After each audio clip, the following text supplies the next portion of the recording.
Desde o início dos tempos, o homem busca respostas para as maiores perguntas da vida. É um desejo ardente que leva nações e indivíduos a romper e conquistar todas as fronteiras que tem pela frente em busca do significado maior. A busca por respostas tem levado a raça humana aos confins da Terra e além. Mas apesar de nossas maiores realizações, ainda resta uma e ainda não conquistada fronteira final: a morte e a vida depois dela.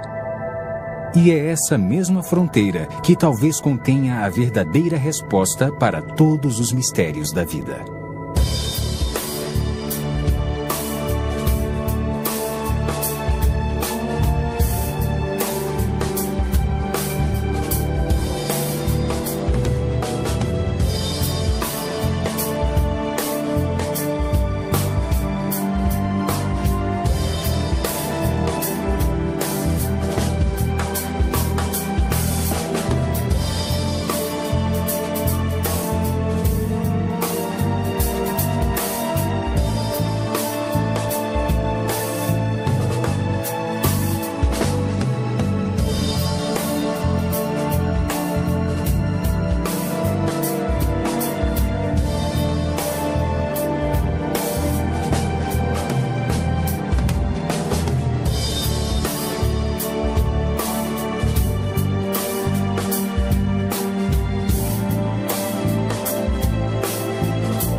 Olá, eu sou Ron Bailey.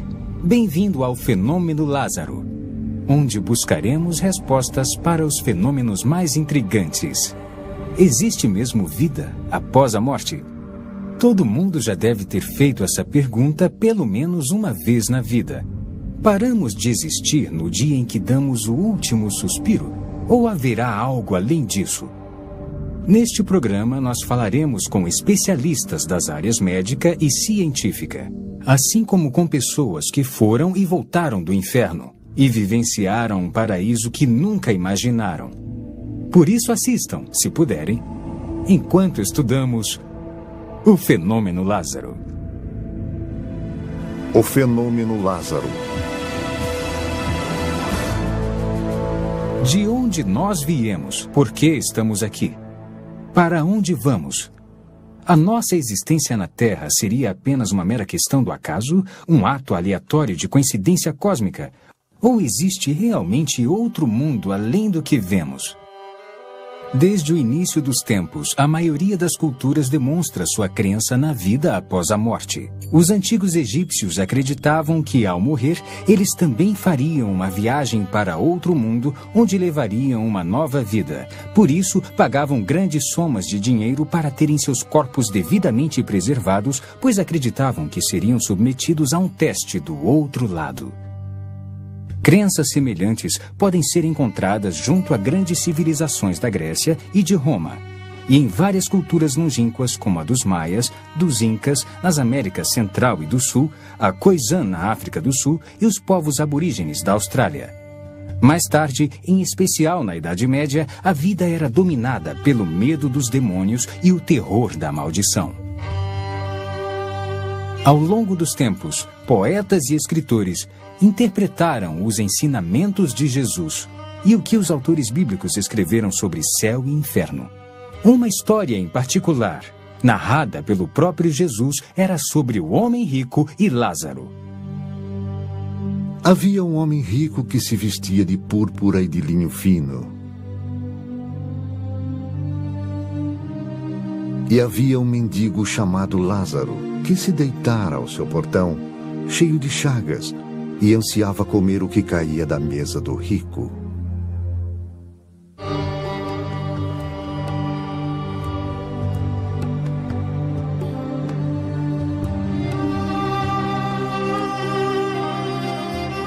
Até os cães vinham lamber suas feridas.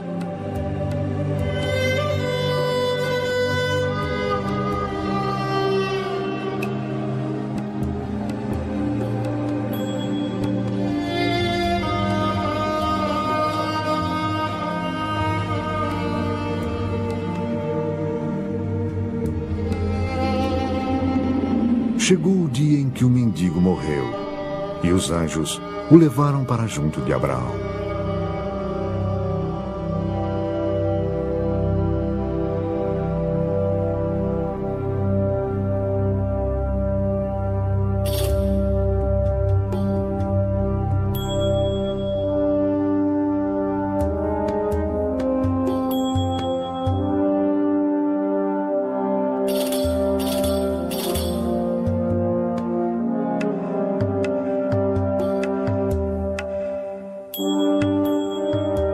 Agora, o homem rico se alimentava suntuosamente todos os dias, festejando e comendo a seu bel prazer.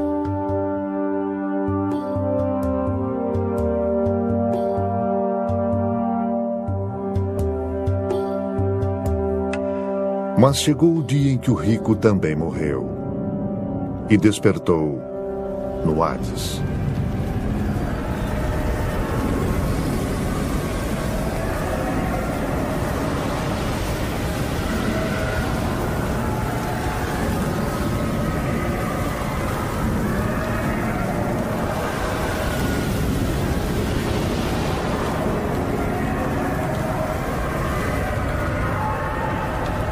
Enquanto era atormentado, ele olhou para cima e viu Abraão de longe, com Lázaro ao seu lado.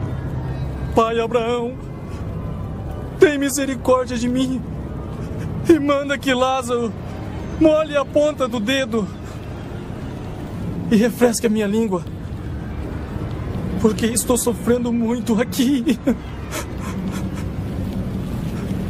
Meu filho, lembre-se que durante a sua vida você recebeu coisas boas, enquanto Lázaro recebeu coisas más. Agora ele está em paz e você em sofrimento. Além disso, entre você e nós há um grande abismo que ninguém pode atravessar. Abraão, mande Lázaro à casa de meu pai. Por favor, eu imploro. Eu tenho 5 irmãos. Não deixe que venham para esse tormento. Seus irmãos podem seguir o que Moisés e os profetas pregam. É o bastante para que fiquem seguros. Isso não basta. Se alguém dentre os mortos fosse até eles, eles falassem, eles se voltariam para Deus. Se não ouvem Moisés e os profetas, tampouco se convencerão por alguém que surja dos mortos.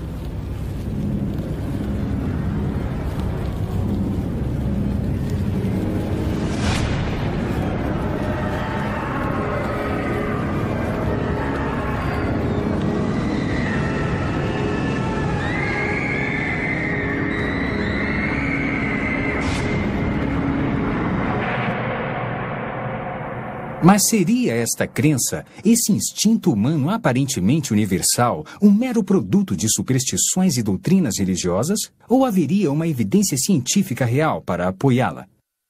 Atualmente, estudiosos e religiosos estão muito divididos. Alguns falam de reencarnação, outros da assimilação pela força vital universal. Ninguém tem certeza de nada. Ou tem? Perto do fim do século XX, surgiu um fenômeno onde as pessoas relatavam experiências de quase morte, também conhecidas como EQMS, nas quais encontravam algum tipo de realidade após a morte. A medicina moderna começou a se referir a esses casos como o fenômeno Lázaro, por causa de um outro personagem bíblico que também se chamava Lázaro e que foi ressuscitado por Jesus 4 dias após sua suposta morte. Mas o que é uma experiência de quase morte? O Dr. Jeff Long nos fala. Bem, conforme o termo experiência de quase morte sugere, essas pessoas sofrem um episódio no qual ficam gravemente comprometidas fisicamente. Geralmente é um mal físico que ocorre de repente ou no final de uma doença crônica. As experiências de quase morte são rapidamente associadas à parada da função cardíaca ou da função respiratória, e com muita frequência a ambas. E devido aos 10 segundos depois disso e ao EEG, que mede a atividade elétrica cerebral, fica totalmente plana, é inexplicável do ponto de vista médico que essas pessoas tenham uma experiência consciente. Há muito mais provas de que ocorrem mais coisas nas experiências de quase morte, o que não se explica do ponto de vista médico. Há pessoas cegas, inclusive de nascimento, que têm experiências de quase morte e, para a maioria, são experiências visuais, fato que é totalmente inexplicável do ponto de vista médico. São pessoas cegas cuja primeira experiência na vida em que enxergavam e podiam ver as coisas foi durante a experiência de quase morte. Não há outra explicação para isso. Há inúmeros relatos de pessoas que têm experiência de quase morte onde a consciência se separa do corpo. Por isso, de um ângulo privilegiado de suas consciências, elas conseguem ver e ouvir o que acontece em torno delas, enquanto estão sendo ressuscitadas. Frequentemente, elas conseguem ver com detalhes incríveis tudo o que acontece em volta. De todas as experiências de quase morte que estudei, onde a consciência se separa do corpo e dá para ver eventos do cotidiano, praticamente tudo que descreveram era totalmente plausível. E todas as experiências de quase morte que estudei, ao buscar confirmação do que viram, enquanto a consciência estava separada do corpo, todas as vezes, com exceção de um caso, tudo que viram e ouviram estava totalmente correto. E não há explicação para isso, para a consciência separada do corpo no momento de uma parada cardiopulmonar. Para aqueles que pensam que as experiências de quase morte não são legítimas, gostaria de lembrar que há pelo menos de 12 a 15 milhões de americanos que tiveram uma experiência de quase morte. É um número significativo de uma experiência comum que afeta tanto a vida deles que não importa a causa da experiência de quase morte, nem as ideias sobre por que ela ocorre. Creio que não há dúvida de que, devido ao número de vidas afetadas, faz sentido estudá-la. É um fenômeno incrível e são muitas as implicações oriundas dele. Um dos médicos que vivenciou isto em primeira mão é o Dr. Melvin Morse, do renomado Hospital Infantil de Seattle. A experiência de quase morte é, de fato, a experiência da morte. Todos nós teremos essa experiência quando morrermos. A interpretação da experiência é controversa. No entanto, é um fato científico, e não um sistema de crenças de que teremos essa experiência quando morrermos. Houve 3 principais pesquisas importantes de experiência de quase morte nos últimos 15 anos. E todos os 3 estudos registram que essas experiências são reais e que acontecerão conosco quando morrermos. Então, as velhas ideias de que essas experiências eram causadas por falta de oxigênio no cérebro, ou que são alucinações causadas pelo caos no cérebro no momento da morte, ou causadas por drogas que ministramos aos pacientes ao ressuscitá-los quando estão morrendo. É claro que essas ideias eram teorias científicas respeitáveis, mas acabaram não sendo verdadeiras. De fato, a experiência de quase morte é uma experiência de morte, e isso é um fato científico e não uma opinião. O Dr. Tony Lawrence, da Universidade Coventry, ressalta: a consistência dos relatos dessas experiências sugere que isso não é um mero produto de substâncias químicas do cérebro, porque os estudos de efeitos das drogas mostram que quando damos uma droga a uma pessoa e a mesma droga a outra, ocorrem 2 experiências bem diferentes. Podem haver algumas semelhanças gerais, mas não no nível em que se encontra nas experiências de quase morte. A ciência não pode dar respostas definitivas para as perguntas sobre a vida após a morte. Ainda não. Até que possa, nossa melhor fonte de informação são as experiências humanas daqueles que experimentaram a morte e viram o outro lado. Uma dessas histórias é a de Daniel Ekechuko, um pastor africano que ficou morto numa funerária por 3 dias e ainda viveu para contar a história. Vamos acompanhá-lo agora na Nigéria, onde ele conta a história de como foi ressuscitado dos mortos. Ressuscitado dos mortos, uma história verdadeira.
Tá, muito obrigado.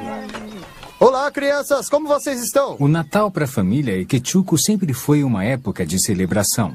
Celebração do nascimento de Cristo e do amor dos amigos e da família. Oi, pai. Oi! Trouxe um bode pro senhor. Mas desta vez, tudo foi diferente. Aparentemente, tudo parecia bem. Mas por dentro, Daniel estava fervendo de raiva e intolerância. Ele havia brigado com a esposa recentemente e ainda nutria um profundo ressentimento. Tive uma briga com minha esposa na terça-feira. E pus a culpa nela da pequena briga que tivemos. Na noite de terça-feira, ela bateu na minha porta e eu não quis abrir para ela. Então, na manhã de sexta-feira, ela tornou a bater na minha porta. Não abri. Na sexta de manhã, ela acordou e eu saí. Ela me deu bom dia, eu não respondi, não falei com ela. Fiquei quieto e saí na sexta de manhã. Ela me ofendeu, fez uma coisa errada, e eu fiquei zangado e irritado com ela. A raiva de Daniel o cegou tanto que ele nem viu o filho naquele dia. Mamãe! Sim, meu filho. Onde está o papai? Ele foi levar o bode pro vovô em Owerri. Quando o papai vai voltar? Logo, filho, vá brincar.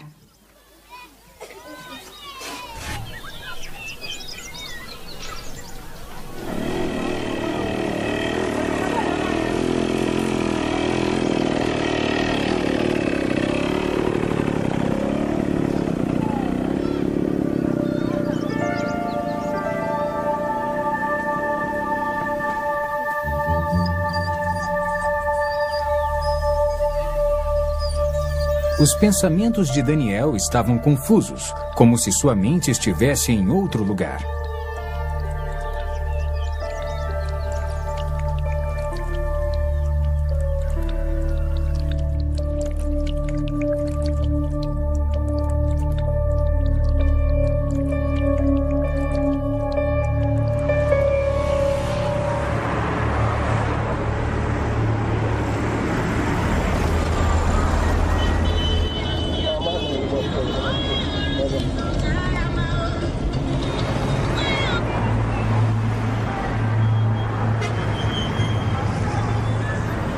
Conforme o sol começava a sumir, Daniel começou a correr, querendo chegar em casa.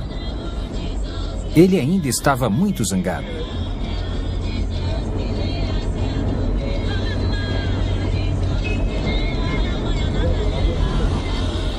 As ruas dos subúrbios da Nigéria são vergonhosamente rudimentares. Uma experiência difícil, no mínimo. Daniel sabia que devia dirigir com cuidado. Mas naquele dia, o carro dele parecia meio lento e desregulado. Quando ele descia uma das estradas de terra, tentou pisar no freio. Mas não houve resposta. Daniel começou a bombear o pedal energicamente, mas foi em vão.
Ele veio chorando me avisar que o pastor estava morto, que havia visto um grupo de pessoas carregando-o sobre as cabeças e descendo a rua.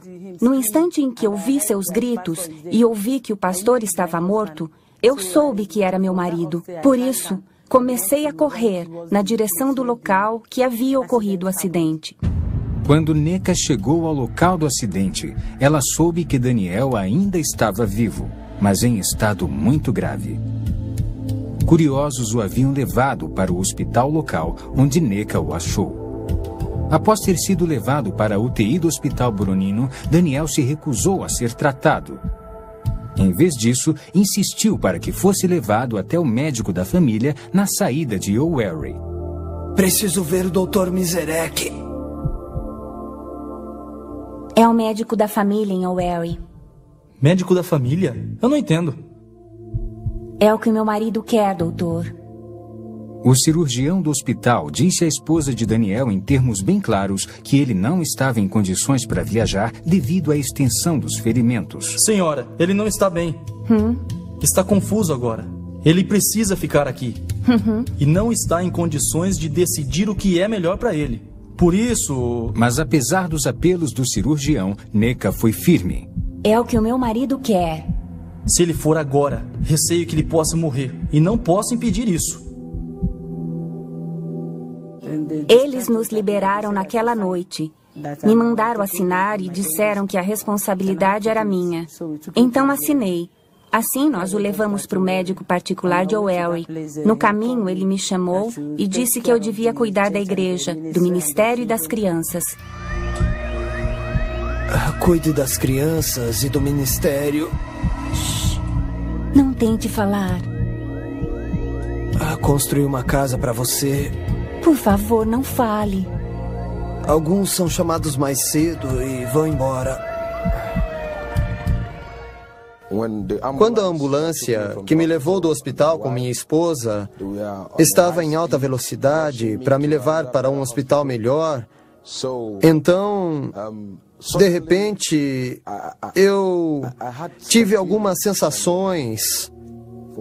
Olhei para cima e vi 2 anjos. Quando Daniel viu os 2 anjos, ele quis que sua esposa soubesse. Mas o anjo fez sinal para que ele ficasse em silêncio. Na mesma hora, o poder da fala de Daniel foi arrancado dele. Neca começou a chorar, temendo que Daniel morresse. Os anjos seguraram Daniel pelos ombros e o ergueram para fora da ambulância. De repente, Daniel se viu em outro lugar com um dos anjos. Daniel, tenho muita coisa para lhe mostrar. Quando olhou, Daniel viu um lugar com uma multidão de pessoas reunidas. E a aparência era a mesma que os anjos.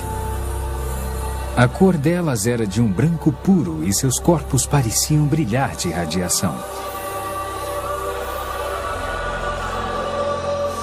Devido à aparência semelhante, Daniel achou que estava vendo uma reunião de anjos.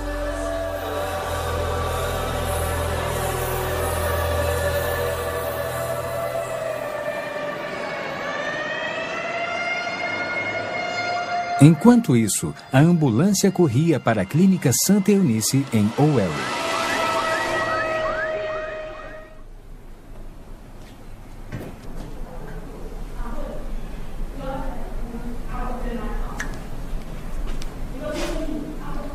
Neca e um amigo da família esperavam com muita ansiedade enquanto o Dr. José Anebunua examinava o paciente.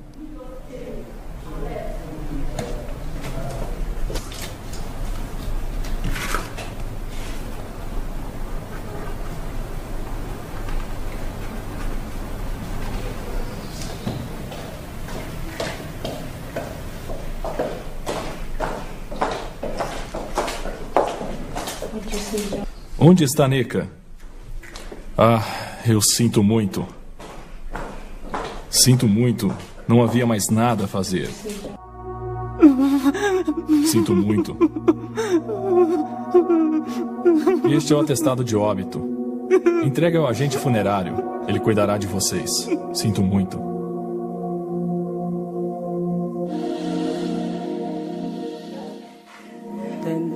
Então, naquele lugar, o médico o examinou e descobriu que ele estava morto e que não estava mais respirando. Tudo havia parado. Devíamos ir embora e levá-lo para a funerária. Eu não pude acreditar. Eu disse não, meu marido não está morto. Ele não pode me deixar assim. Esta não é uma reunião de anjos, Daniel. É uma reunião dos santos.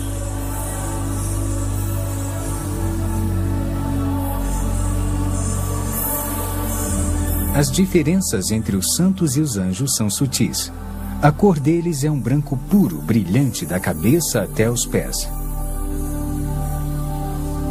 Mas a diferença é que os anjos têm asas, enquanto os santos não.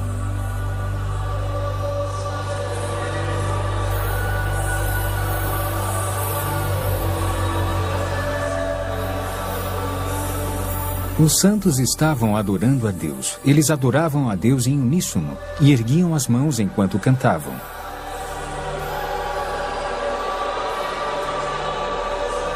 Daniel ouviu o som de muitos instrumentos e não era igual a nada que tivesse ouvido antes. Ele desejou se juntar àquelas pessoas e seguiu em direção a elas, mas o anjo o impediu. Daniel, não vá. Tenho muito para lhe mostrar. Pegue esta pasta e registre tudo o que viu. A multidão que Daniel viu estava olhando para a luz que brilhava como o sol. Era a fonte de toda a luz que havia lá. Era uma luz bem compacta, descendo lá de cima. Agora, estavam todos olhando para aquela luz como se estivessem vendo alguma coisa lá, mas eu não conseguia olhar para aquela luz. Eu não podia olhar para aquela luz porque era muito perigosa para os meus olhos. Por isso tentei me esquivar para olhar para o que eles estavam olhando, mas não consegui ver. Funerária de Owerri, 30 de novembro de 2001. O corpo de Daniel foi levado para a funerária onde Burlington Manio, o agente funerário local, providenciou o enterro. Então vamos começar a embalsamar. Vou precisar de 1000 niras. Depois me traga as luvas, a roupa dele e então prepare um caixão. E me dê 2 dias de intervalo antes de vir buscar. Está tudo bem para você? Era o dia 30 de novembro de 2001. Foi neste dia em que trouxeram o reverendo Daniel Eke. Ele morreu em um acidente. Esse foi o dia. Trazido pelo pai, Sr. Lawrence Eke Ibua. Então, depois do tratamento, dei algumas injeções, algumas doses. Essa é uma seringa de 5 ml. Usei umas 6 seringas nos dedos das mãos e dos pés para tratar antes do embalsamamento.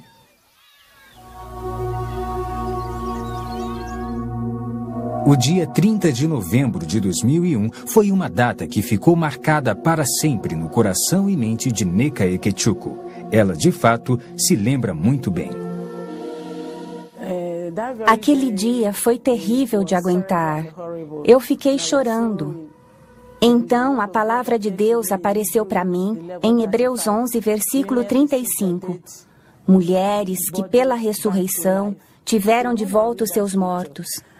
Quando eu li essa passagem, eu disse, seus mortos de volta à vida.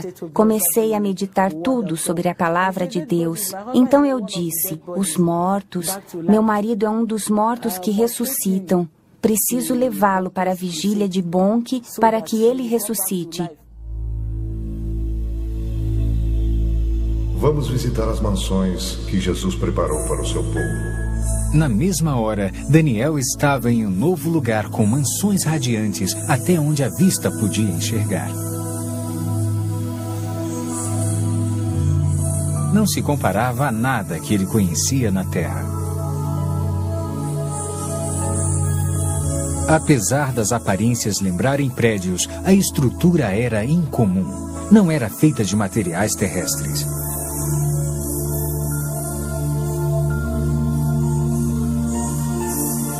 Elas pareciam estar vivas, se movendo.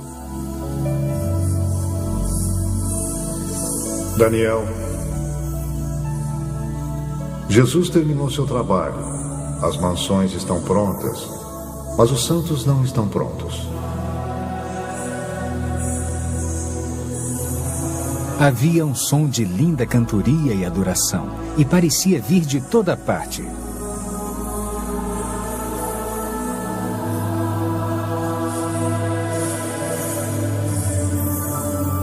Daniel quis saber de onde vinha o canto, porque ele não estava vendo ninguém lá. Daniel, o cântico de adoração que está ouvindo está sendo cantado pelas flores.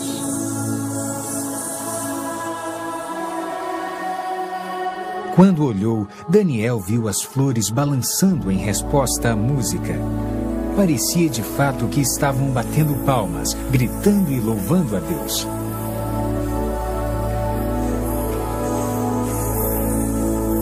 Estão esperando pelos santos.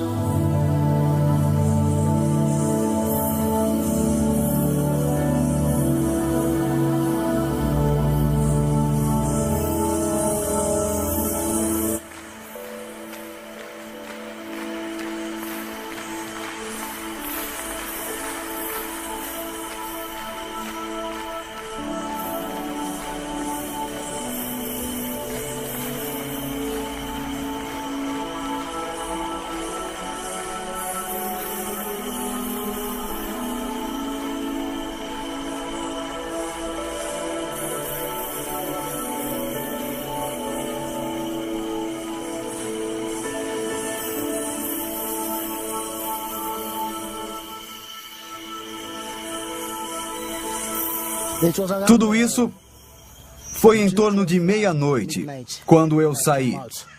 Comecei a ouvir barulho por aqui. Fiquei imaginando se as pessoas da igreja estavam em vigília ou algo parecido. Continuei ouvindo cantorias, louvores, palmas. Fiquei pensando e decidi vir até a funerária.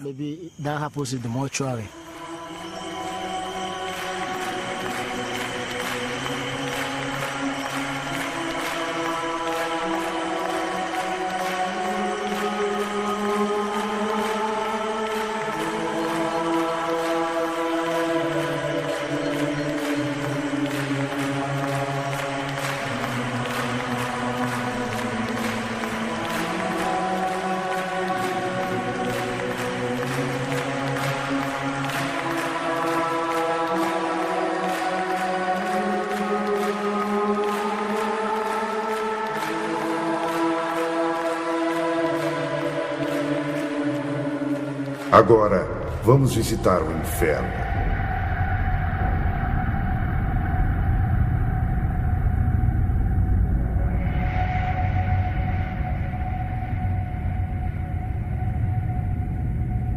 Dá para ver os portões do inferno?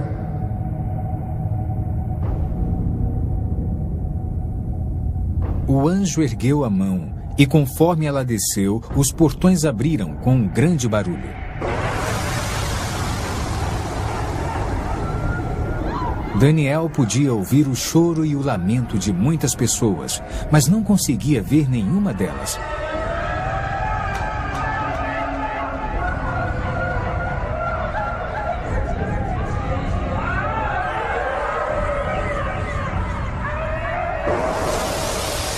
Então uma luz brilhou do corpo do anjo para a escuridão, para que Daniel pudesse ver com mais clareza.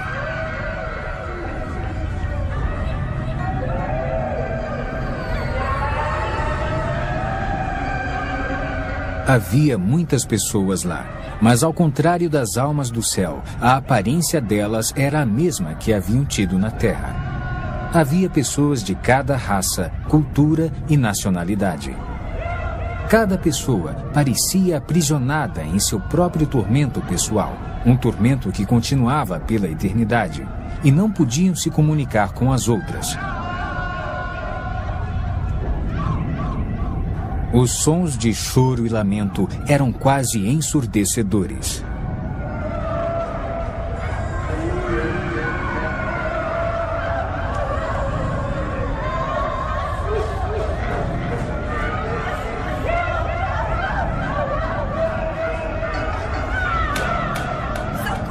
De repente, todos pareceram notar a presença de Daniel e começaram a gritar-lhe pedindo ajuda. E chamavam apenas por Daniel, como se não pudessem ver o anjo.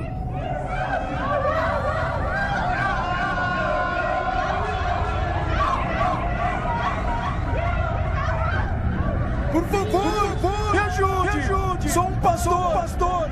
Roubei dinheiro da igreja e menti! Me ajude, por favor! Estou pronto para me arrepender! Me ajude! Na mesma hora, depois que o pastor fez aquela declaração, a força que o atormentava pareceu aumentar.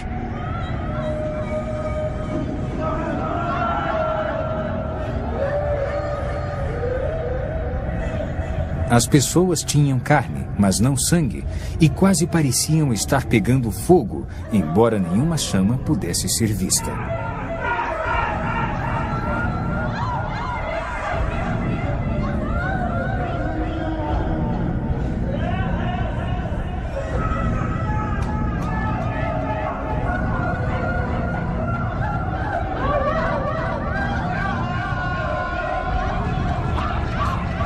Havia um grupo de pessoas que estava comendo a própria carne. Elas vomitavam o que comiam e a carne crescia de volta. Isso continuava em um ciclo interminável de tormento.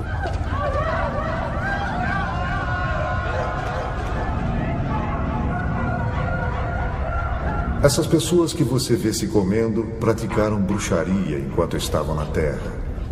Elas se especializaram em comer carne humana e agora elas vão se comer para sempre. Elas estão colhendo o que plantaram. Aquele lugar não é bom para nenhum ser humano criado por Deus. E Deus não fez aquele lugar para o ser humano. Fez para o diabo e seus agentes. Mas seres humanos teimosos que desobedecem a Deus como o diabo também irão para lá.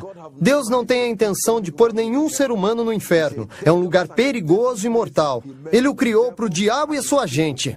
O que viria a seguir seria uma declaração surpreendente feita pelo anjo. Daniel nunca imaginou em sua vida que ele ouviria o julgamento. Daniel, se o livro de sua vida fosse fechado hoje, isto lhe caberia? Não!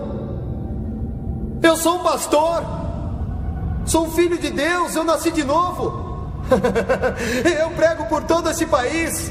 O país que eu... Não pode ser! Não pode ser! Chega! A caminho do primeiro hospital, você pediu a Deus que o perdoasse, mas não quis perdoar sua esposa. E seus pecados não foram perdoados. Trata-se de colher o que plantou. Não pode semear intolerância para com sua esposa e colher o perdão junto a Deus.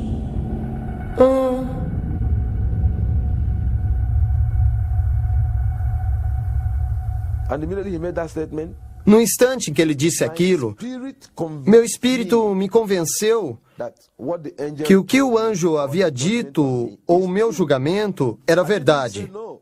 Eu não disse não, porque me lembrei que havia brigado com minha esposa na quinta-feira. E na briga que eu havia tido com ela, eu a havia ofendido. Então, na noite de quinta-feira, ela bateu em minha porta. Não abri a porta para ela. Então, na sexta-feira de manhã, ela bateu de novo em minha porta. Não, na sexta de manhã, ela acordou e saiu. Ela disse, bom dia. Eu não aceitei. Não falei com ela. Fiquei em silêncio e parti na sexta de manhã. Entende o que eu fiz? Porque minha esposa me provocou. Ela me ofendeu, ela fez uma coisa errada e eu fiquei com raiva dela. Fiquei irritado. E não aceitei a sua saudação. Parti na sexta-feira. Quando estava voltando, sofri um acidente e morri. Por isso, o anjo me disse que minha esposa havia me oferecido a paz e eu não a perdoara e me voltei para Deus e pedi que Ele me perdoasse. Ele não me perdoou e eu iria para aquele lugar. Então eu chorei, mas não disse não. Não recusei o julgamento. O julgamento era verdadeiro para mim, porque eu sabia que, no fundo, eu estava zangado com a minha esposa. Eu estava pensando no que fazer com ela. Pensei, minha esposa me esbofeteou, me bateu. O que vou fazer com ela? Fiquei pensando no que eu iria fazer. Por isso, no fundo, eu estava irritado e acredito que Deus estava julgando o meu coração. Ele disse que eu não havia perdoado minha esposa e não estava perdoado.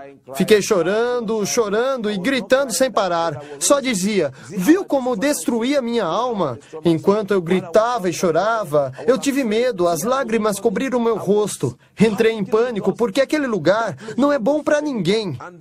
E o modo como estavam as coisas, se Deus quisesse mesmo me mandar para o inferno, nada o impediria. Enquanto nós discutíamos, um grupo de pessoas, milhares de pessoas estavam sendo mandadas para o inferno.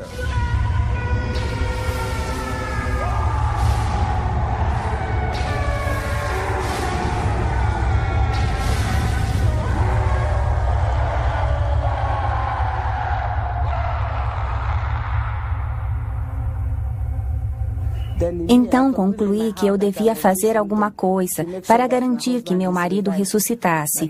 Eu acreditava que ele ressuscitaria se eu desse um passo de fé e alguma coisa boa resultasse disso. Papai? Papai? Hã? Vamos levar o corpo dele para a igreja. O quê? Vamos levar o corpo de Daniel para a igreja. Ada, minha filha. Daniel está morto. Ele partiu. Ele vai ressuscitar, eu sei que vai.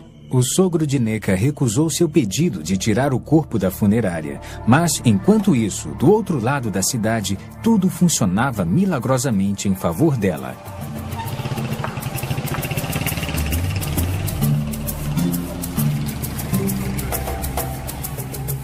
Entre 5:30 e 6 horas, saí de casa para o endereço do pai.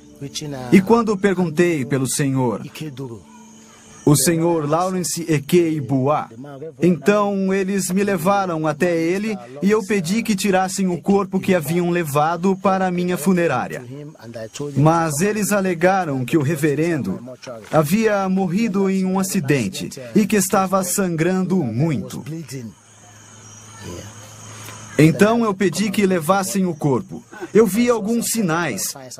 Não sei o que há de errado com o corpo. Eu não quero que me assombre, porque esse trabalho é entediante, é perigoso.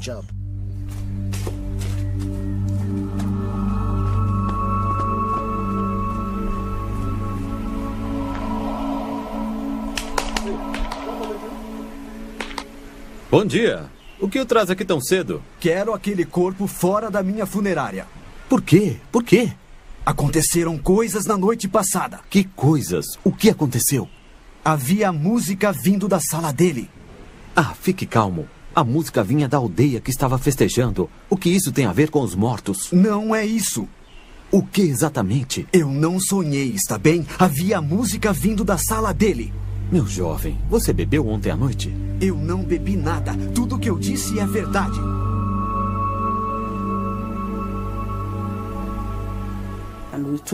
Então, nós o tiramos da funerária, o vestimos e o colocamos dentro do caixão. Depois saímos de Owerri e seguimos para Onisha.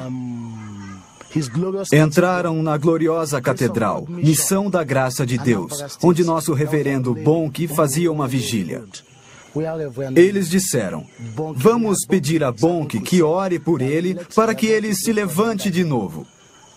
Eu comecei a rir. Eu disse, está bem, me dê o dinheiro.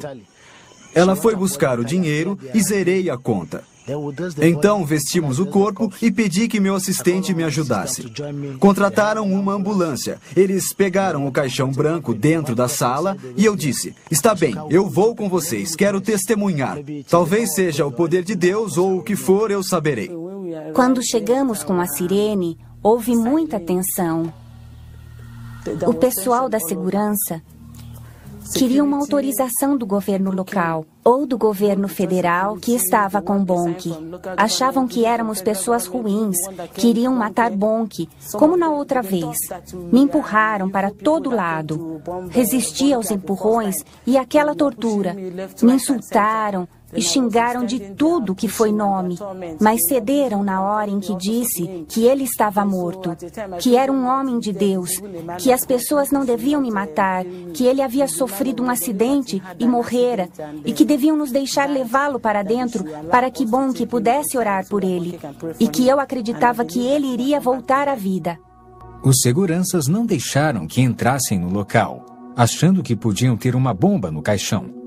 O cortejo foi conduzido para um local atrás da igreja. Daniel foi retirado do caixão e colocado sobre uma mesa.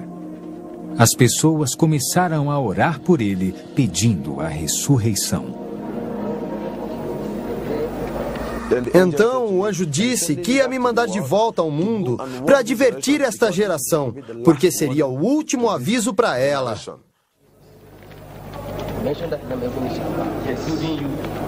Com as orações, o coração dele começou a bater. A vida voltou em seu coração. Continuamos orando sem parar. Enquanto tudo isso acontecia, ele começou a respirar aos poucos, mas seu corpo ainda estava rijo.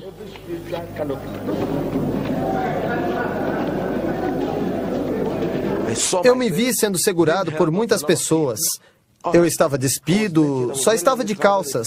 Tiraram a minha veste. Eu vi uma multidão, mais de 20.000 pessoas. Olhei para a esquerda e para a direita. As pessoas gritavam, choravam, algumas louvavam a Deus. Então eu olhei à minha volta, não conseguia entender o que estava acontecendo, porque para mim eu estava caindo e quando abri meus olhos, vi todas as mãos me segurando. As pessoas que estavam lá disseram que eu dei um pulo. Lá está o caixão.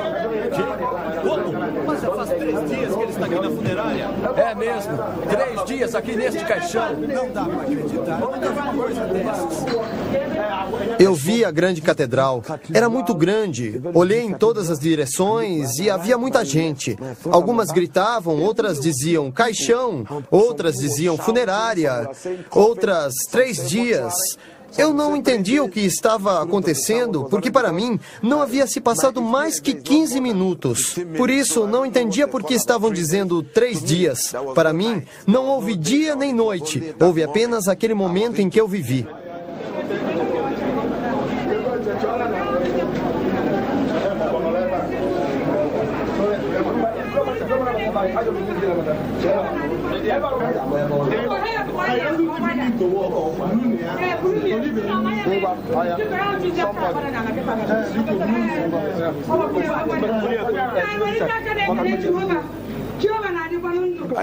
Então, perguntei à minha esposa o que estava acontecendo. Ela me pediu para ficar quieto até chegarmos em casa. Eles me trouxeram para casa, este lugar com minha esposa. Quando entrei no quarto, era 2 de dezembro. Perguntei à minha esposa o que estava acontecendo. Por que falaram do caixão, 3 dias e funerária? O que estava acontecendo? Então, minha esposa começou a olhar o meu corpo e onde haviam ejetado as drogas. Ela então me perguntou se eu sabia que eu morri. E este é o atestado de óbito. E quando eu saí da ambulância, eles foram ao hospital, onde o médico confirmou que eu havia morrido e que haviam usado o equipamento para verificar. Como podem ver, verificaram batimento cardíaco, tudo, pupilas. E de acordo com o médico, e após verificar tudo, ele confirmou que eu estava totalmente morto. Ele entregou a eles o atestado para que me levassem.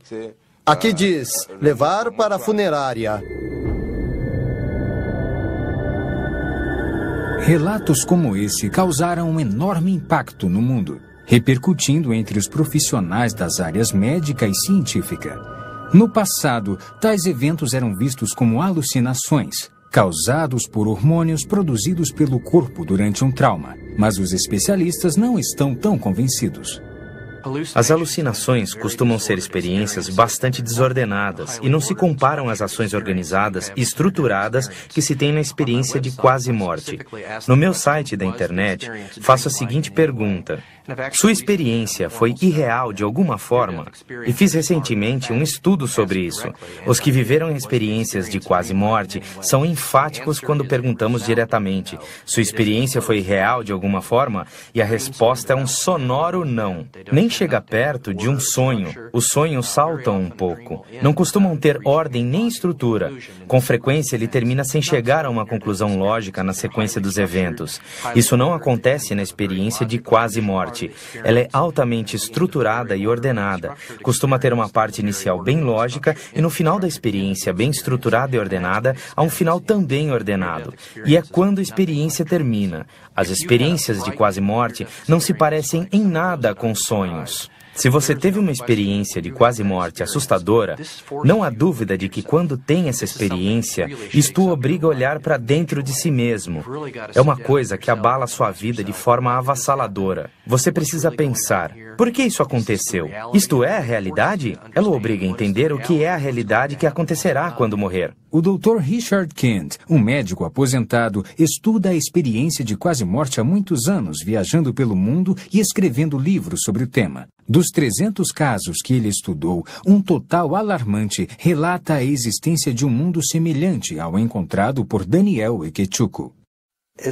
É um lugar terrível e horroroso. Um lugar onde as pessoas estão apavoradas, assustadas. As pessoas, mesmo as que viram o inferno, até anos mais tarde, se horrorizam com o que viram lá. É um lugar de terror. Devo ter entrevistado mais de 300 pessoas que tiveram essas experiências.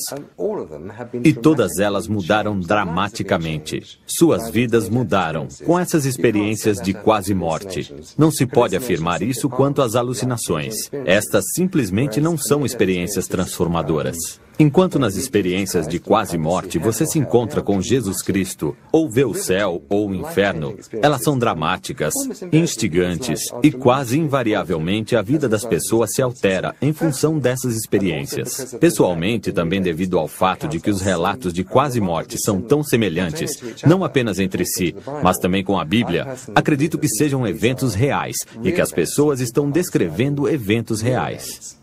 Quando você lê um jornal, fica sabendo de uma pessoa que teve um tipo de experiência de quase morte, deixando seu corpo e atravessando um túnel e indo para um lugar de luz. São só aqueles que chegam perto, que reconhecem Jesus Cristo. Eles o descrevem como tendo quase 1,80 m de altura, uma luz radiante, uma quantidade tremenda de luz saindo do corpo dele, do rosto, do peito, dos braços e também das pernas. Não é apenas a aparência de Jesus. É o fato de sentirem a presença de muito amor. Muitas pessoas dizem que nunca se sentiram assim, que nunca sentiram totalmente cercadas de um amor tão poderoso assim. É um amor incrível. Apesar das pesquisas científicas esclarecerem bastante o assunto, apenas aqueles que experimentaram a realidade da vida após a morte são os que podem nos dar uma ideia do que acontece quando morremos. Como Ian McCormick, um neozelandês. Ele passou por uma experiência transformadora em consequência de seu fantástico encontro com a morte e a vida depois dela. Fato ou ficção? Você decide. Depois de ver o próximo episódio. Uma breve visão da eternidade. Uma história verdadeira.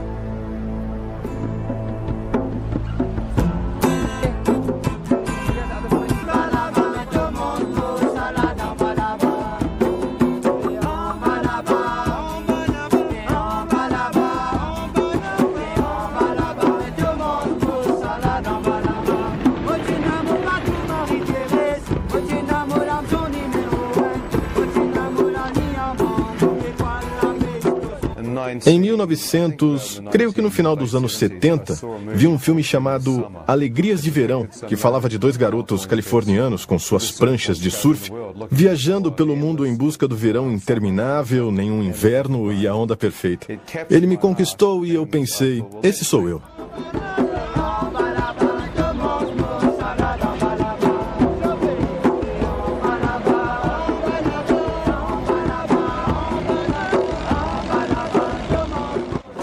Viajei durante 2 anos pela Austrália, sudoeste da Ásia, Bali, Sri Lanka, Malásia, e fui parar numa pequena ilha chamada Maurício. Lá havia um ótimo surf e local para mergulhar. Eu surfei e mergulhei e levei a vida dos pescadores crioulos Simone e Daniel, do Dune, num lugar chamado Baía de Tamarim.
Oi, pessoal.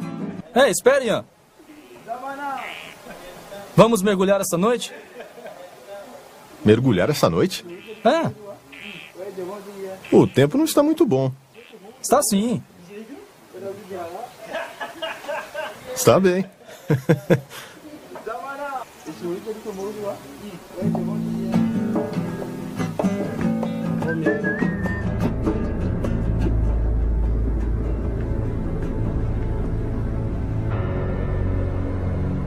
Conforme avançávamos, dava para ver o reflexo da luz na água e quando espirrava, a água ficava cintilando. Uma linda noite.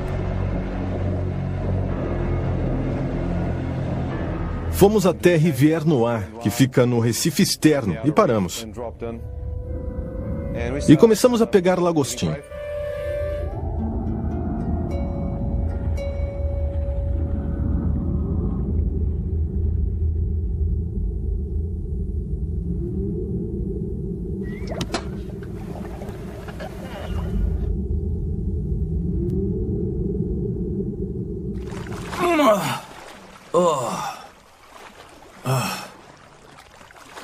Que bichinho é esse? Se isso é o melhor que se consegue, eu vou voltar para Nova Zelândia. Ei! Ei, não faça isso. Por que não? Vai acordar os tubarões. Não se preocupem.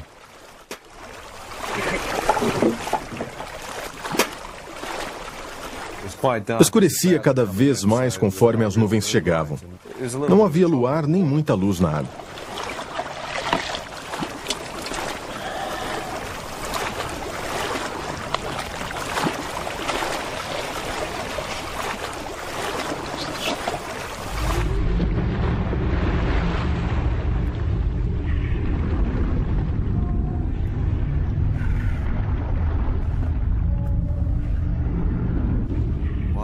Quando mergulhei na ilha onde aprendi a fazer um mergulho noturno, costumava mergulhar no Recife externo. Enquanto mergulhava, olhei com a lanterna de mergulho para que os caranguejos e os lagostins aparecessem. Com a lanterna, podia cegá-los. E aí era fácil pegá-los.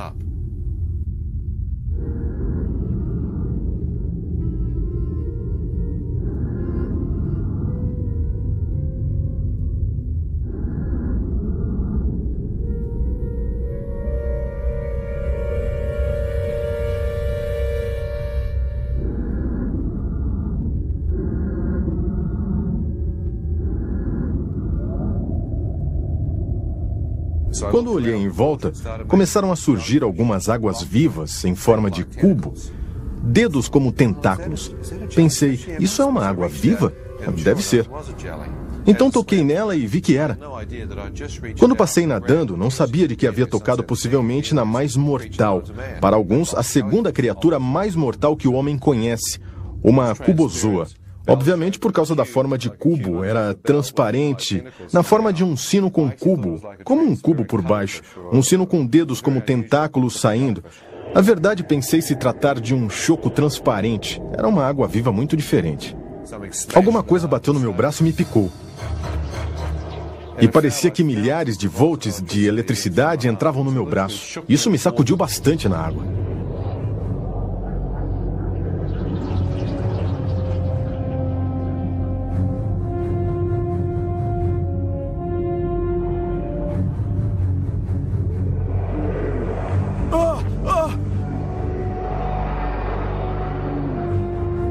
Conforme eu nadava para sair, era picado por outras.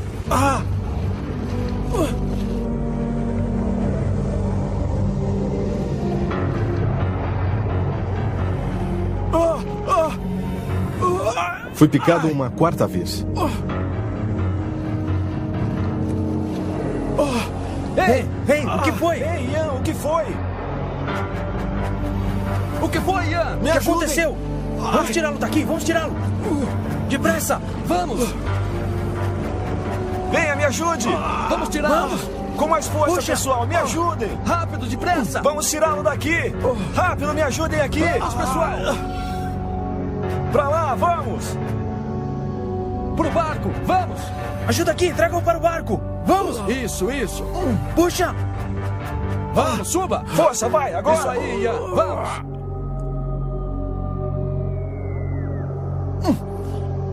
Vamos, pessoal. Vamos. Força, Puxa. vai, agora. Isso aí, Ian. Vamos.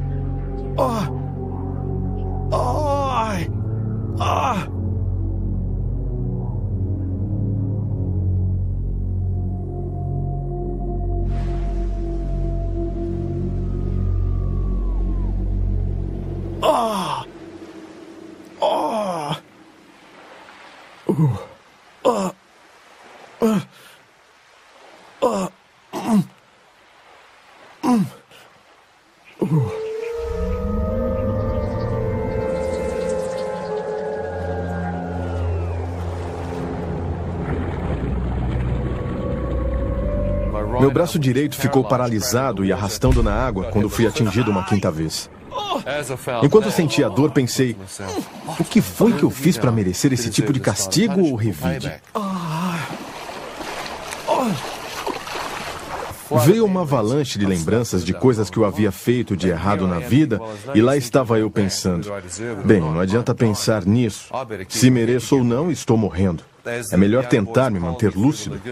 Enquanto o rapaz me levava pela lagoa, tentei ficar o mais calmo possível, mas senti o veneno indo para os meus rins, como se alguém tivesse me dado um soco nas costas, conforme o veneno avançava pelo lado direito do meu corpo. Quando cheguei à praia, o rapaz me ajudou a sair. Dei um passo à frente e minha perna direita dobrou embaixo de mim. Percebi que o veneno já havia adormecido ou paralisado o lado direito do corpo. O jovem me carregou pela areia. Foi muito cansativo. Moço! Ei, fica tranquilo, você vai melhorar. Ei, moço! Fica tranquilo, você vai melhorar, cara. Está bem? Fica tranquilo. Percebi que ele temia por seus irmãos no Recife.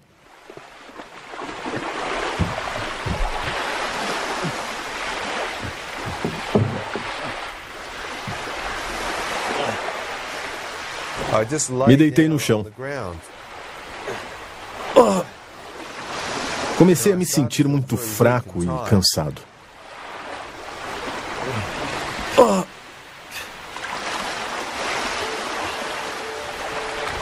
Senti que meus olhos começavam a se fechar e, conforme isso acontecia, ouvi uma voz me dizer: filho, se fechar os olhos, nunca mais acordará. O quê? Quem disse isso?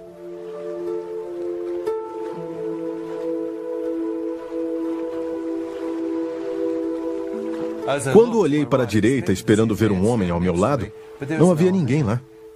Foi estranho. Eu sabia que tinha ouvido uma voz falando comigo. Se fechar os olhos, nunca mais acordará.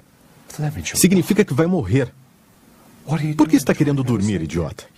Isso é um coma. Não pode dormir. Precisa da antitoxina.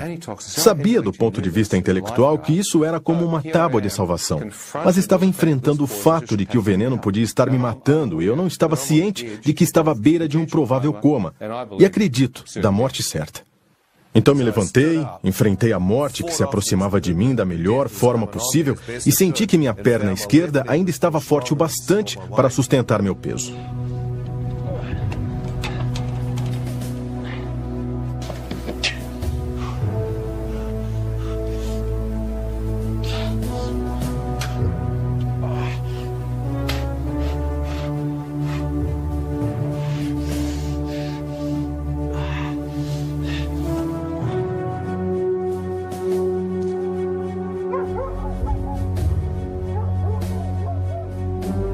Andei por algum tempo e coloquei meu peso no lado esquerdo do corpo e me encostei na estrada para esperar ajuda.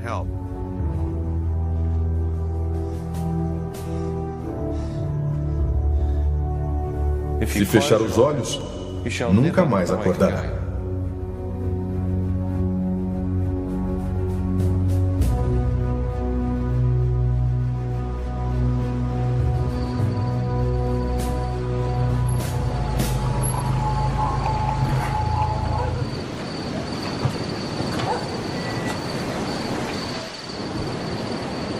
Ei! Como vão? Tudo bem? E aí? Onde estão os clientes? Já acabou? Ei, olha aquele cara! Um surfista bêbado de novo. Ei, me ajudem! Por favor, me levem para o hospital. Você tem dinheiro? Tenho. Eu pago. Quanto você tem? 50, 100 dólares, qualquer coisa.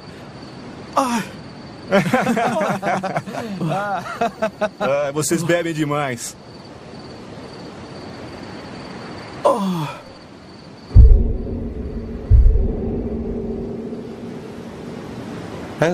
Enquanto se afastavam, acendiam um cigarro, me ignorando. Eu ouvi a voz falando comigo de novo.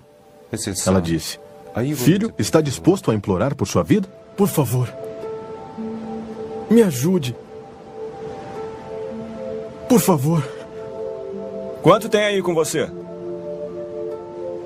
Eu vou pagar. Eu vou pagar.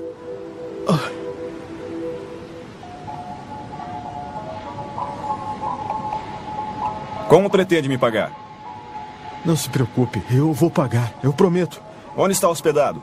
Estou num bangalô, na Baía de Tamarim. Está bem. Vou deixá-lo na Baía de Tamarim. Espere. Hospital. Você não tem dinheiro. Eu vou deixá-lo lá.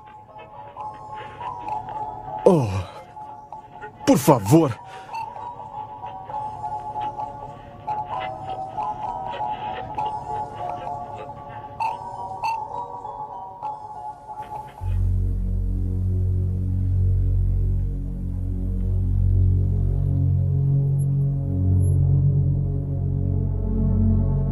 Agora me dê o dinheiro. Por favor, me leve para o hospital. Vamos, me dê o dinheiro. Por favor. Cadê o dinheiro? Sai do carro, anda. Não. Por que fez isso Por comigo? favor. Anda, sai do carro. Quando saí do carro, não acreditei no que estava acontecendo. Por favor.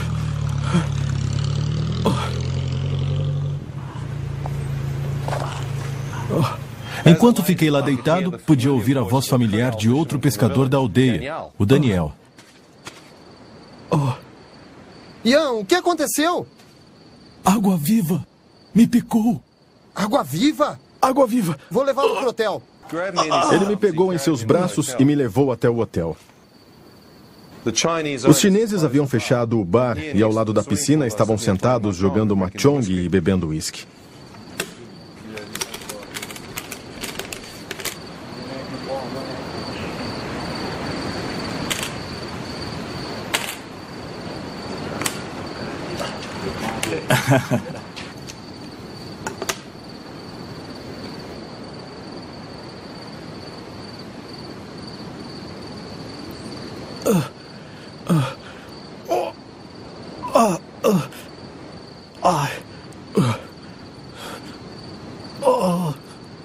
Ei, Branquelo!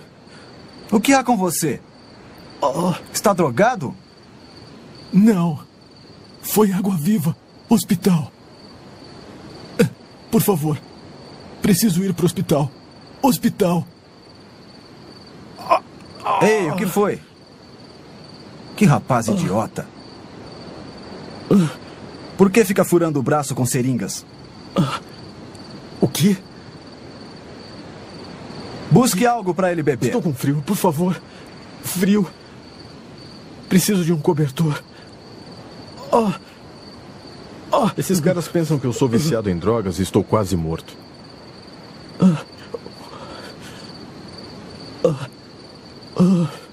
Idiota. Não entendo isso.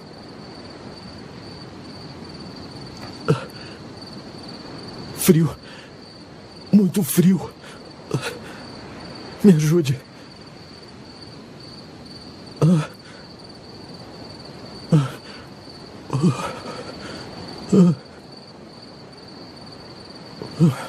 Toma.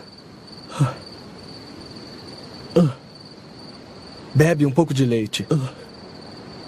Ei, ele não quer. Toma, bebe logo esse leite.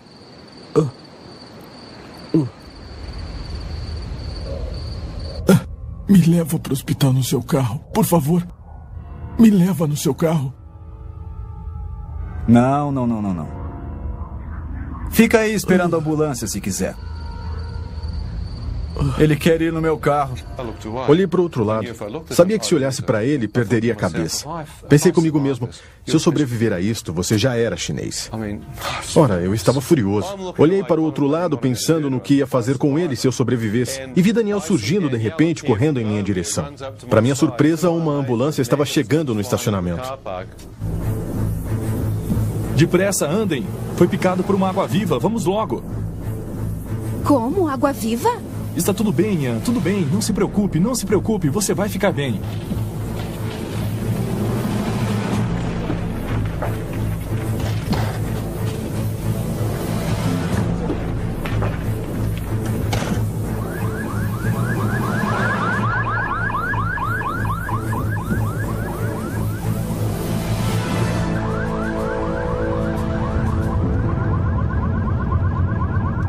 Enquanto corríamos para o hospital, comecei a ver dentro da ambulância o que parecia ser um menino pequeno de cabelo branco.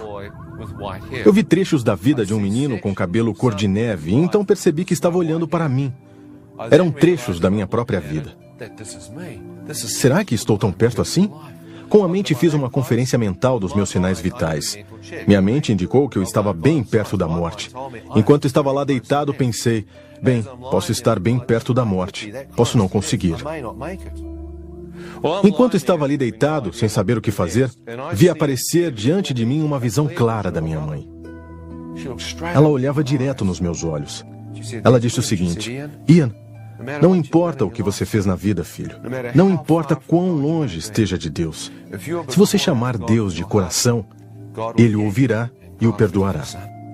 Pensei, se houver um Deus, qual é? Já havia visto milhares. Havia viajado pela Ásia, em Sri Lanka, Borá, Baturi. Havia estado em tantos lugares diferentes e fiquei lá deitado pensando. Deus, se você é real, apareça. Costumava dizer, só rezo se conseguir ver Deus. Enquanto estava deitado, pensei, apareça que eu rezarei. Nenhum rosto apareceu. Minha mãe continuou dizendo, ore de todo o coração. Deus, se você existe, se isto é real, me ajude a orar. Me ajude a rezar a única oração que aprendi. Me ajude a lembrar o Pai Nosso.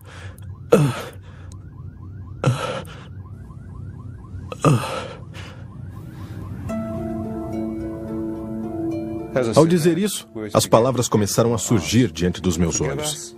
perdoai-nos as nossas ofensas e pecados. Pensei, como é que Deus pode me perdoar? É tarde demais. Fiz muitas coisas erradas.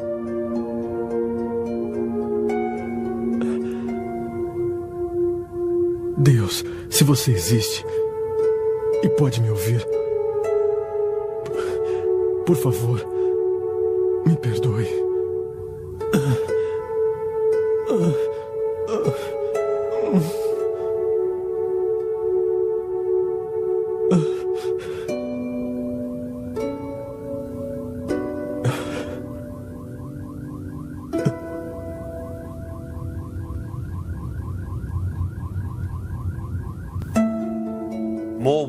Surgiram mais palavras.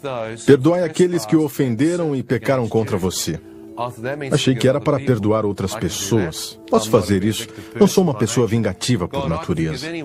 Deus, posso perdoar qualquer um. Não importa o que me fez. Perdoo aqueles que pecaram contra mim. Quando eu disse isso, o rosto do taxista indiano apareceu na minha frente. Mas o que esse homem está fazendo aqui? A voz disse: perdoa este homem por tê-lo expulsado de seu táxi e o deixado para morrer na beira da estrada? Não, deve estar brincando. Como perdoá-lo? Estava furioso com aquele sujeito. E no instante seguinte, o rosto do chinês apareceu na minha frente. Mas o que ele está fazendo aqui? A voz disse: perdoa este homem por não levá-lo de carro esta noite e deixando-o para morrer no hotel? Não. Conforme eu via esses dois rostos, pensava, mas o que está havendo? Isso não é uma oração estúpida qualquer. Eu podia estar falando com alguém que poderia ser Deus. Na verdade, essa voz estava personalizando essa oração para mim.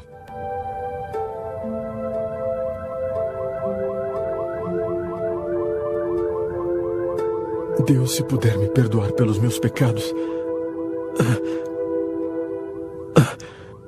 perdoarei o que aqueles homens fizeram comigo. Seus rostos desapareceram na mesma hora. Vieram as próximas palavras: seja feita a vossa vontade, assim na terra como no céu. Vossa vontade? Eu tinha minha própria vontade. Então eu disse: Deus, preciso saber qual a sua vontade. Mas se me ajudar a passar por isso, eu buscarei, acharei e o seguirei, honrando-o todos os dias da minha vida. Quando eu disse isso, todo o Pai Nosso apareceu diante de mim. E pela primeira vez na minha vida, tive uma revelação total do que significava. Venha a nós o vosso reino, seja feita a vossa vontade. E fiquei lá deitado sentindo uma paz incrível. Sabia que de alguma forma aquela oração havia mudado completamente o levantar, o sentar e o ajoelhar repetitivo da liturgia. Eu orava de verdade no meu eu interior.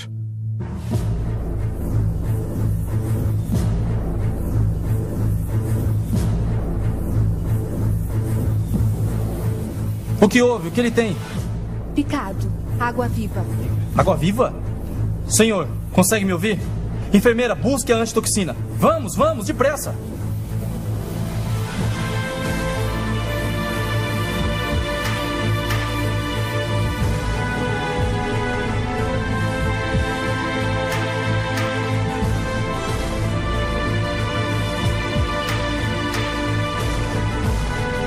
Tente ficar acordado. Apliquem a antitoxina para o veneno.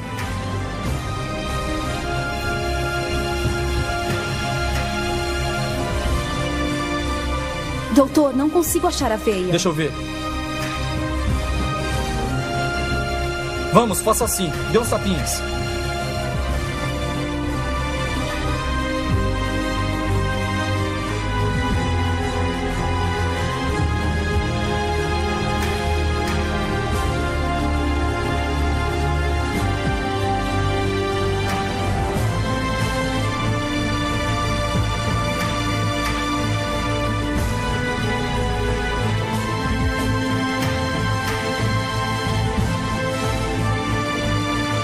É tudo o que podemos fazer por você no momento. Lute, combata o veneno, tá?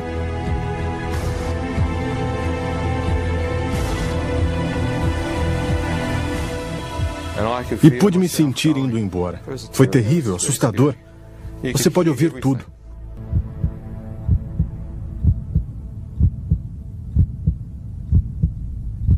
Enquanto estava lá deitado e ouvia os médicos à minha volta com enfermeiras e enfermeiros, senti que era muito difícil manter os olhos abertos. Eu não conseguia mantê-los abertos. Eu me lembro de fechá-los e pensar, vou descansar por alguns instantes e então tentarei de novo.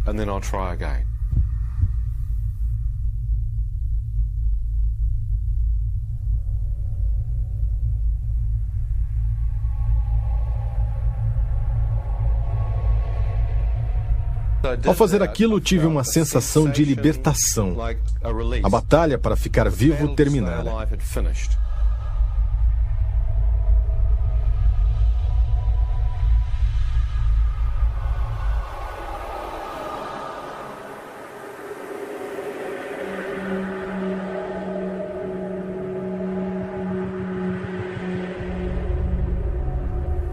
De repente, me vi de pé, bem acordado. Sabia que estava acordado. O problema é que estava totalmente escuro. Pensei, por que os médicos apagaram as luzes? Que espécie de hospital é este? Enquanto eu estava ali pensando por quanto tempo ficara dormindo enquanto as luzes se apagaram, pensei, não tenha medo. Deixe seus olhos se acostumarem com o escuro. Talvez tenha acordado muito rápido. Fiquei olhando e pensando que minhas pupilas haviam dilatado. Não havia luz. Não conseguia ver nada. Estava tudo preto, como um quarto escuro.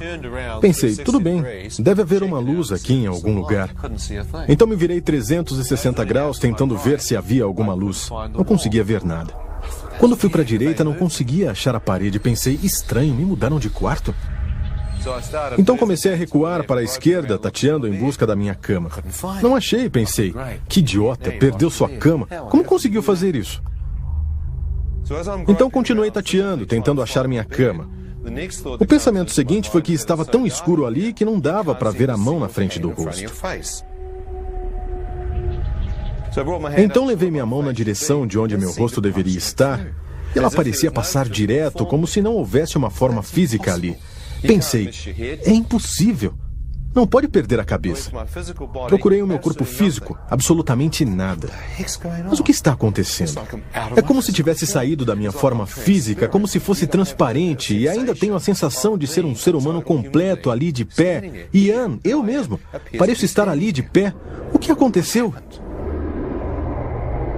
Enquanto estava lá de pé, comecei a sentir alguma coisa à minha direita olhando para mim. Na minha frente senti olhos invisíveis, alguma coisa ou alguém me examinando. A escuridão tinha uma presença diabólica. Um mal assustador, transgressor, imperava na atmosfera.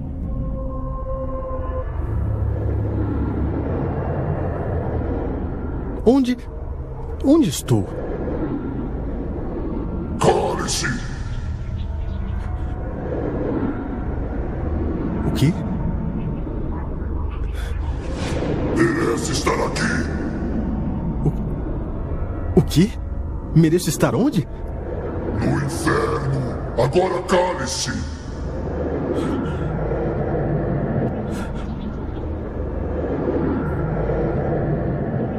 Enquanto estava ali, vendo que poderia estar mesmo no inferno, um facho de luz radiante invadiu a escuridão acima de mim.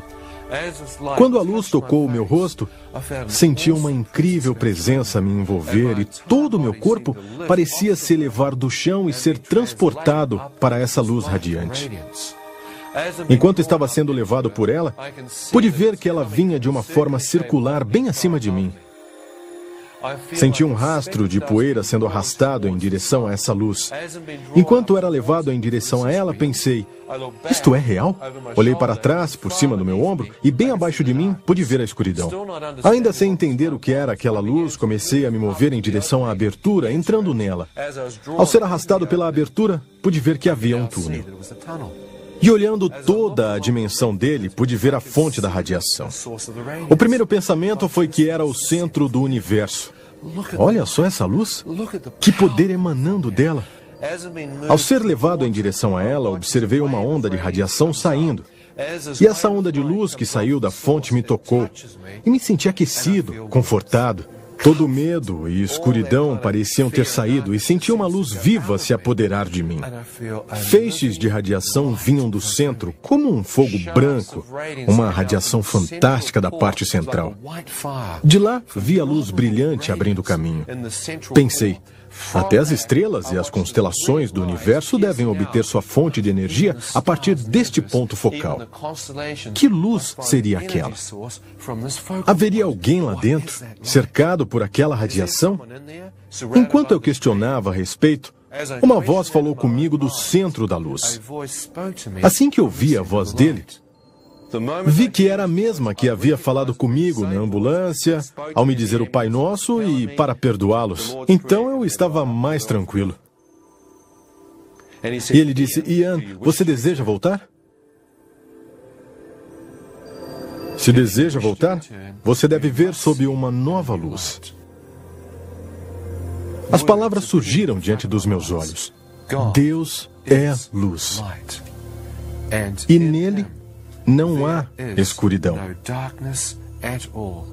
Pensei, Deus é luz. Será que aquele era Deus? Então não havia mais nenhuma escuridão. Eu acabava de vir da escuridão. Quem quer que fosse esse ser estava totalmente separado da escuridão. Não vi sombra, não vi mal, apenas uma pura radiação branca, e ele sabia meu nome. Será que eu estava na presença de Deus e falando com ele?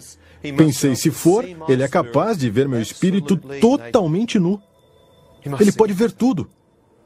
Comecei a recuar. Enquanto eu recuava em direção à escuridão do túnel, observei ondas de radiação saindo dele. Esperei que me tocassem e literalmente me levassem de volta ao centro. Mas enquanto aquelas ondas de luz emanavam para frente, elas passavam por mim. E tudo o que senti foi amor. O amor fazia com que me derramassem lágrimas. Estava simplesmente chorando. Podia sentir aquela aceitação vindo. Eu disse, Deus não pode me amar. Eu o amaldiçoei. Mais amor. Eu disse, tenho cometido, meu Deus, pecados. Tenho dormido por aí, usando drogas e mais. Conforme o amor aumentava cada vez mais, eu revelava o que sabia ser as coisas mais imorais da minha vida. Quando a luz se abriu, vi que bem no centro havia os pés descalços de um homem. Em torno dos tornozelos, uma veste branca ofuscante. Ela não era de tecido, mas de luz. Depois de ver aquilo, comecei a levantar o rosto e ver o peito do homem e seus braços estavam esticados, com a veste branca ofuscante, como se me recebesse. Quando olhei, eu soube que estava diante de Deus. Foi uma...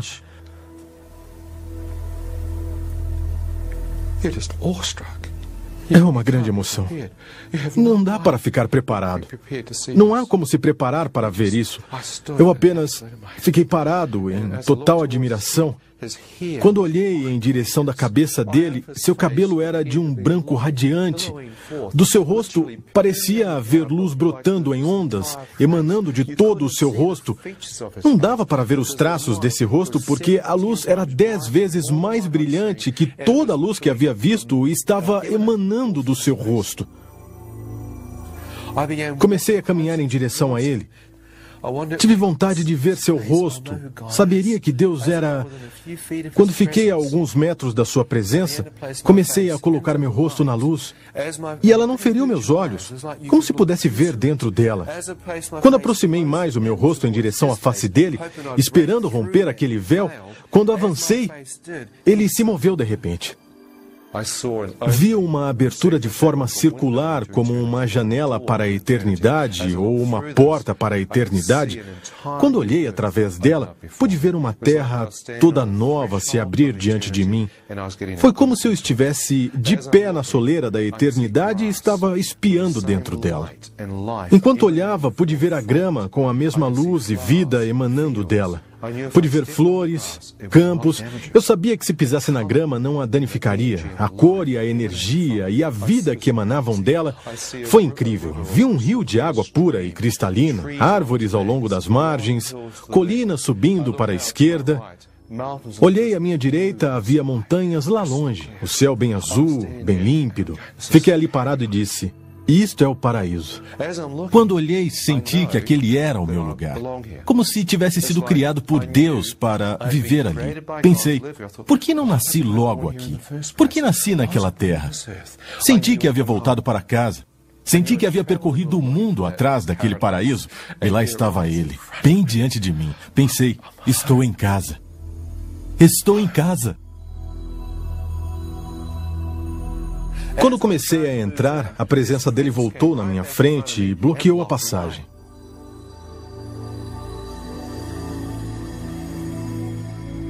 Ele me fez a pergunta, Ian, agora que você viu, você deseja entrar ou deseja voltar? Deus, eu não sou casado,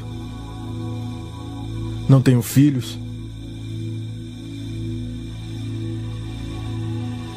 Não há motivo algum para eu voltar.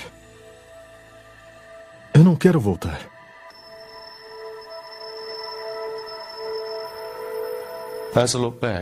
Quando olhei para trás, para minha surpresa, Deus me mostrou uma pessoa que me amava. No instante em que vi minha mãe bem atrás de mim, eu chorei. Pensei que não só havia mentido para Deus, como havia alguém que me amava. E pensei, se morri, isto está mesmo acontecendo, e eu entrar nesse paraíso, na presença de Deus, será que minha querida mãe saberia que seu filho incrédulo havia orado naquela ambulância, se arrependido dos seus pecados, entregado sua vida a Deus, e que Deus havia escutado esse jovem e o convidado a entrar no paraíso? Pensei que minha mãe acharia que seu filho havia ido para o inferno. Pensei que receberia um telegrama ou um fax dizendo: seu filho morreu ontem à noite, quer que ele seja enviado num caixão ou as cinzas num jarro. Pensei, se isso acontecesse, poderia destruí-la, ela sofreria tanto, perderia a família. Então pensei, aqui estou eu, que egoísmo eu passar e deixar minha mãe me enterrar.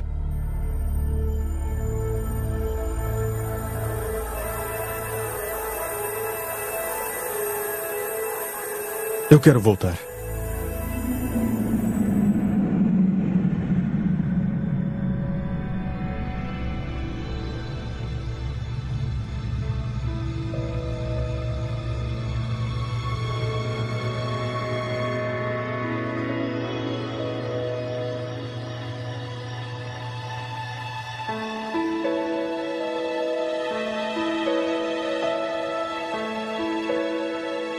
Voltei instantaneamente à minha forma física no hospital com o médico que havia me tratado, segurando meu pé direito no ar com um instrumento afiado como um bisturi, examinando a sola do meu pé, mas eu não sentia nada, examinando um pedaço morto de carne.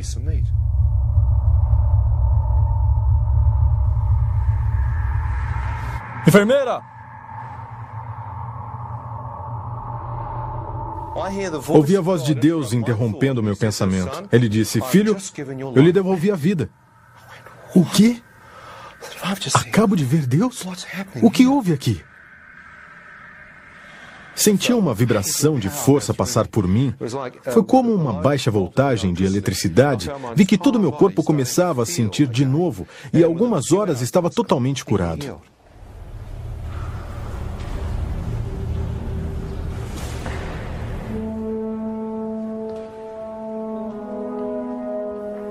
Perguntei, Deus, o que me tornei? Ele disse, você nasceu de novo.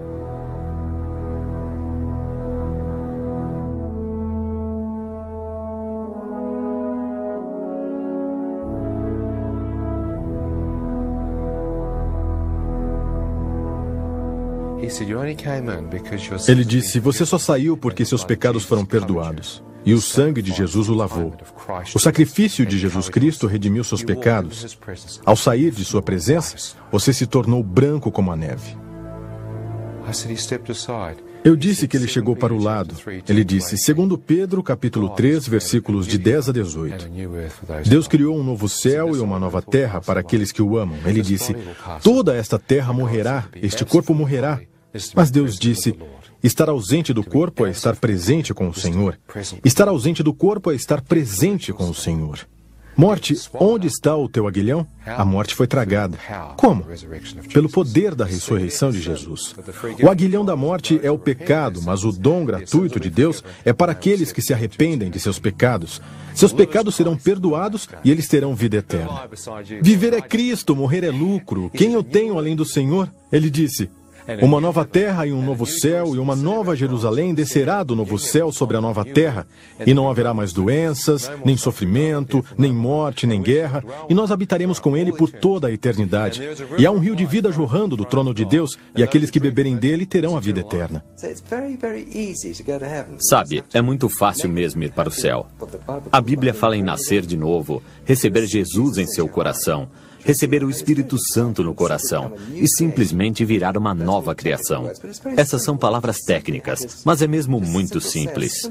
Você só precisa fazer uma pequena oração para o Senhor, pedindo que Ele entre em sua vida, aceitá-lo como Senhor e que Ele morreu por nós.